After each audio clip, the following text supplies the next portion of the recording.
Hello, नमस्कार मंडळी. तुम्हा सर्वांचं आपल्या चॅनलमध्ये अगदी मनापासून स्वागत.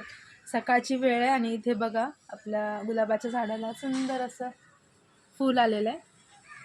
हे मी गावावरून आणलं होतं, तुम्हाला सांगितलेलं गावावरून फांदी आणली होती आणि खूप छान छान फुलं येतात, याला भरपूर येतात आणि कलर किती सुंदर आहे बघा. आणि हे मी लगेच तोडत नाही. 3 ते 4 दिवस हे झाडाला असंच छान राहतं. लगेच सुकत नाही. जसं आपली इतर फुलं असतात ना, जास्वंदी वगैरे, तर ते लगेच सुकतात एका दिवसात. तसं याचं नसतं. 3 ते 4 दिवस हे चांगलं राहतं टवटवीत. मग चौथ्या दिवशी मी काढते आणि देवाला वाहते. आता इथे पण बघा एक छान असं फूल आलेलं आहे, जास्वंदाचं फूल. पलीकडे आंब्याची वगैरे झाडं आहेत, मोगऱ्याची. हे जे झाड आहे ना, पिवळं जास्वंदीचं झाड, ते माझ्याकडे नव्हतं. माझ्याकडे रेड कलरचं जे आहे ना नॉर्मल असतं, तेच जास्वंदाचं झाड होतं. आमच्यावरती एक काकी राहतात ना, त्यांनी मला हे गिफ्ट केलेलं आहे झाड. अजून याच्यातलं म्हणजे काढलेलं नाही पिशवीमधलं. काढून ते मला लावायचे, माती आणावी लागेल. तर त्या स्वाध्यायाला जातात ना, तर तिथे त्यांना सांगितलं होतं की तुमच्या ओळखीच्या लोकांना, 4 लोकांना तुम्ही झाड गिफ्ट करायचं, कुठलंही करा. तर त्यांनी मला हे गिफ्ट केलं होतं आणि ज्यांना करायचे ते लोकं त्या झाडाची काळजी घेतील. असं नाही की दिलं आणि मग त्यांनी नीट पाणी घातलं नाही, नीट सांभाळलं नाही, असं नको. तर तुम्हाला जे वाटतं की जे चांगलं सांभाळतील त्यांनाच द्या. तर त्यांनी मला दिलं. तर मी हे इथं असं लावलेलं आहे आणि हा वॉलपेपर बघता तुम्ही मागे बघा, मी तुम्हाला दाखवलेला लावला होता. तर या साईडचा ठीक आहे, पण इथला जो आहे ना वॉलपेपर तो निघाला आहे का, तर इथली भिंत आहे ना बाहेरची, ती अशी जरा खरबडीत आहे आणि तो त्याच्यावर असं प्लेन चिकटला नव्हता. जसं मी घरात लावलेला आहे तो मागच्या दिवाळीला लावला, तर अजून तो तसाच आहे. ते ऑलमोस्ट आता दुसरी दिवाळी येईल आणि हा मी नंतर लावला होता तरी पण हा निघाला आहे, कारण तो व्यवस्थित असा स्टिक झालाच नव्हता. असं रफ आहे ना भिंत, त्यामुळे. मग तुम्ही पण जर लावणार असेल ना, तर भिंत प्लेन असेल तिथेच लावा. जर अशा रफ भिंतीवर लावलं तर बघा काय हालत होते. आता ते वॉलपेपर मी थोडंसं सेलो टेप लावून फिक्स केलं आहे, पण किती वेळ राहते माहिती नाही. तर मी आज तुमच्यासोबत थोड्याशा गप्पा मारणार आहे. त्या म्हणजे असेच की आता हे जसं मी सांगितलं की हे झाड मला आमच्या वरती राहतात त्या काकी त्यांनी दिलं. तर आपण जेव्हा एखाद्या ठिकाणी बरेच वर्ष राहतो, तर तिथली शेजारी राहणारी जी लोकं आहेत किंवा त्या एरियामध्ये राहणारी जी लोकं आहेत ना, त्यांच्याशी आपल्या ओळखी होतात आणि त्यातल्या काही लोकांशी आपलं जे बॉन्डिंग आहे ते एवढं छान जुळून येतं की ते आपले एकदम बेस्ट फ्रेंड्स बनतात. जसं मी तुम्हाला कालच्या व्हिडिओमध्ये पण दाखवलं होतं. शेजारच्या ज्या एक दुसऱ्या काकी आहेत त्या नाशिकला शिफ्ट झाल्या आणि मग त्यांना जाताना आम्ही एक छान असं गिफ्ट वगैरे दिलं. आपण आतापर्यंत जे काही क्षण घालवले, तर त्यांची आठवण त्यांना येत राहावी, आपली आठवण यावी, यासाठी एक छोटंसं गिफ्ट सगळ्यांनी मिळून दिलं. तर असा कुठेतरी एक बॉन्ड तयार होतो आणि आपल्या आजूबाजूला जे लोक राहतात, तर त्यांच्यामध्ये ना आपल्यामध्ये छान असं नातं निर्माण होतं. तर हे सगळं कधी होतं, जेव्हा तुम्ही त्या ठिकाणी खूप वर्ष राहता, खूप काळ तुम्ही तिथे म्हणजे इन्व्हेस्ट केलेला असतो, खूप लोकांशी तुमचं बॉन्डिंग झालेलं असतं, त्यावेळेसच हे शक्य होतं. आता मला आठवते जेव्हा आम्ही लग्नाच्या आधी दुसरीकडे राहायचो. आता माझं लकीली असं झालं आहे की माझं सासर आणि माहेर हे दोन्ही एकाच एरिया, म्हणजे 4-5 किलोमीटरच्या अंतरावरतीच सासर आणि माहेर आहे. त्यामुळे मला असा तो पूर्ण असा एरिया चेंज करावा नाही लागला. जसं प्रत्येक मुलीला असतं ना की एकदम पुण्यावाल्यांना मुंबईला, मुंबईवाल्यांना गावी, असं वगैरे एकदमच म्हणजे त्यांचा जो एरिया आहे, त्यांचं जे राहण्याचं ठिकाण आहे ते पूर्ण चेंज होतं. तसं माझ्या बाबतीत झालं नाही, टचवूड. पण काय झालं की एक 4-5 किलोमीटरच्या अंतरावरती सासर-माहेर असल्यामुळे ती तो सराउंडिंग एरिया जो आहे तो सेमच राहिला आणि मग ते ओळखीची लोकं जी आहेत, तर ती पण म्हणजे कॉन्टॅक्टमध्ये राहिले. असं सर्वांचं होत नाही.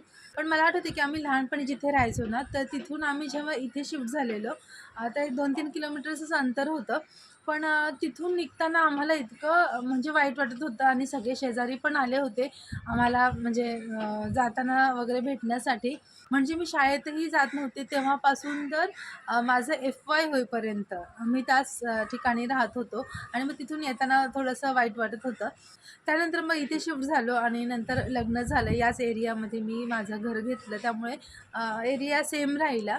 पण बघा कसं होतं की जेव्हा आपण एखाद्या ठिकाणी खूप वर्ष राहतो आणि तिथून जातो ना, तेव्हा आपल्या तिथं खूप वाईट वाटतं. काल त्या काकू जाताना खूप रडत होत्या आणि सगळ्यांना पण असं भरून आलं होतं की त्यांनी, तर मला असं वाटतं की जसं लग्न वगैरे त्यांचं झालं त्यानंतर त्या आल्या होत्या. तर आता रिटायरमेंटला त्या काकांना 3-4 वर्ष बाकी आहेत. तर इतकं वर्ष ते इथे राहिल्या होत्या. त्यामुळे त्यांना खूप वाईट वाटत होतं आणि आता त्या म्हटल्या, की गावी 2-3 वर्षांनी रिटायर झाल्यानंतर आम्ही डायरेक्ट तिथून नाशिकवरून गावी जाणार. इकडे येण्याचा काही प्रश्न नाही. तर हे इथला जो रूम आहे तो त्यांनी रेंटवर दिला.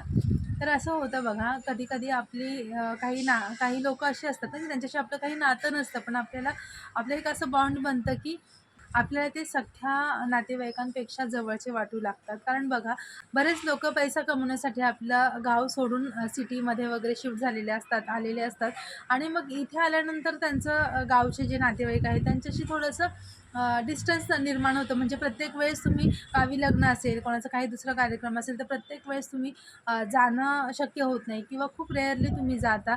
सगळेच फंक्शन्स वगैरे काय जे काय असतं ते अटेंड करणं होत नाही आणि मग किंवा गावच्या लोकांना पण आपल्याकडे यायला तितक्या वेळा जमत नाही. आपल्या घरी जर काही कार्यक्रम असेल तर खूपच मोठं लग्न वगैरे असं काही असेल त्याच वेळेस ते येतात. किंवा दुःखाच्या वेळेस वगैरे.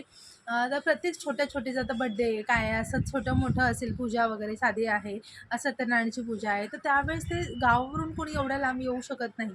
तर अशा वेळेस आपल्याकडे कोण येतात? तर आपले शेजारी-पाजारी, आपल्या आजूबाजूला जी लोकं राहतात ती आपल्या सुखामध्ये किंवा आपल्या त्या कार्यक्रमामध्ये सहभागी होत असतात.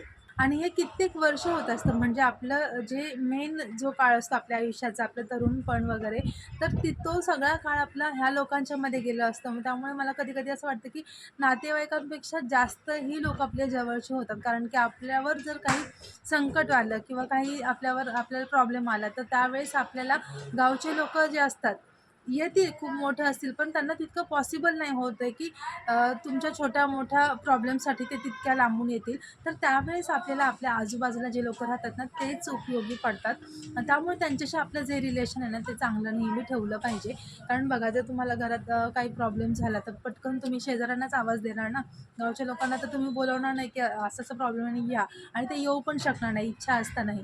तर त्यामुळे आपल्या आजूबाजूला जे लोकं आहेत, आता मी बऱ्याच ठिकाणी बघितलं आहे, की अ, भांडणं होत असतात. म्हणजे अगदी शेजारी राहणारे लोकं पण एकमेकांशी बोलत नाहीत. तर असं करू नये असं मला वाटतं आणि छोट्या-मोठ्या कारणांवरून भांडणं असतात बाहेर. तर काही कोणाचा कचरा टाकला किंवा कोणाची चप्पल कुठे ठेवली किंवा अशा छोट्या-मोठ्या कारणांवरूनच भांडणं झालेली असतात. पण मला असं वाटतं, की नेहमी आपण शेजार धर्म पाळला पाहिजे आणि आपल्या अडी-अडचणीला हीच लोकं आपल्याला मदत करणार आणि त्यासाठी नाही, की ते मदत करायला नाही असं नाही. पण एक ओव्हरऑल तुम्ही ज्या ठिकाणी राहता तिथे आजूबाजूच्या लोकांसोबत तुमचं जर रिलेशन्स चांगले असतील ना, तर मग तुम्हाला त्याचा नक्कीच फायदा होतो. एक पॉझिटिव्हिटी त्यांच्यामधून पण तुम्हाला मिळते आणि जर तसं भांडणं वगैरे असतील ना, तर ते बरोबर वाटत नाही कारण रोज एकमेकांची तोंडं बघायची असतात.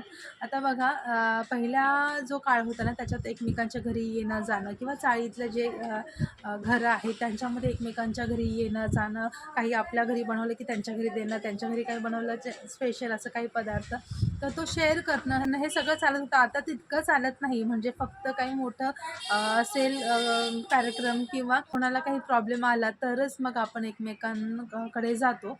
पण त्यावेळेस तरी कमीत कमी गेलं ना, तर तेही खूप आहे असं मला तरी वाटतं. आमच्याही सोसायटीमध्ये तसं कोणी सारखं येत जात नाही. म्हणजे सतत एकमेकांच्या घरी कोणी गेलंय वगैरे असं नसतं. पण अडी-अडचणीला आणि कुणाचं काही असं कार्यक्रम असेल तर त्यावेळेस सगळे आवर्जून येतात. आता मोठे-मोठे जे टॉवर्स वगैरे आहेत ना, तिथे पण असं होतं की प्रत्येकाचे दरवाजे बंद असतात फ्लॅट सिस्टममध्ये. कोणी कोणाच्या घरी जात नाही, येत नाही किंवा शेजारी आपलं कोण राहतं हे देखील माहीत नसतं. ते पण चुकीचं आहे, असं मला वाटतं. म्हणजे एकदमच तुम्ही असं नाही की रोजच एकमेकांच्या घरी जाऊन बसा आणि एकदमच असं नाही की तुम्हाला बाजूला कोण राहते ते पण माहीत नाही, असं नसावं. एक बॅलन्स्ड म्हणतात ना, मधला मार्ग तुम्ही काढायचा आणि बोलून चालून राहायला, हाय हॅलो केलं तरी इतकं इनफ आहे. आणि जेव्हा आपण असं सगळ्यांशी मिळून मिसळून राहतो ना, तेव्हा मग त्या ठिकाणाहून आपण बरीच वर्ष राहून दुसरीकडे जाताना आपल्याला नक्कीच सॅड फील होतं, वाईट वाटतं आणि त्या लोकांनाही आपण जाणार आहोत त्याच्याबद्दल त्यांनाही दुःख होत असतं. तर चला तुम्हाला या सगळ्याबद्दल काय वाटतं आणि तुम्ही कधी असं शिफ्ट कुठून करताना तुम्ही त्या लोकांना, तिथल्या लोकांना मिस केलंय का तेही मला कमेंट करून नक्की सांगा. आपण पुन्हा भेटूया पुढच्या व्हिडिओमध्ये. तोपर्यंत स्वतःची काळजी घ्या and always stay positive. Bye bye.